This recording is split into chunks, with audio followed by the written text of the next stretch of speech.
Kami awal informasi untuk Anda dari dunia pendidikan. Pemirsa, plafon di Sekolah Islam Cokroaminoto II, Jalan Barawaja, Kecamatan Talo, Kelurahan Tambua, Makassar rusak parah di beberapa ruang kelas. Sejumlah siswa terpaksa dipindahkan ke kelas lain, namun harus belajar tanpa bangku.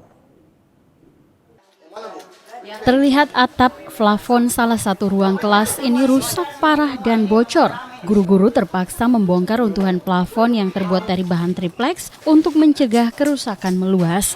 Untuk tetap melanjutkan proses belajar mengajar, kepala sekolah dan ketua yayasan berinisiatif memindahkan peserta didik ke kelas lain. Tak kalah parahnya, di kelas yang lainnya pun siswa-siswi harus duduk melantai lantaran tak memiliki bangku. Bangku mereka juga telah lama rusak.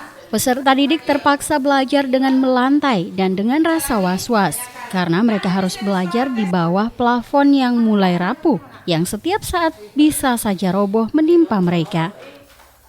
Kekurangan di sekolah ini, Bu? Oh banyak sekali, karena kami di sini di sekolah kan nomor satu kalau musim hujan pasti banjir, banjir berat.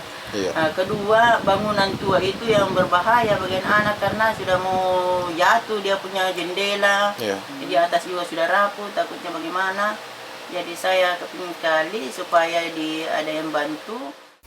Di sekolah ini sedikitnya ada 5 kelas dan diisi 265 siswa SD dan SMP. Siswa dan guru-guru berharap agar sekolah mereka dapat diperbaiki kembali agar proses belajar mengajar dapat berjalan lebih nyaman.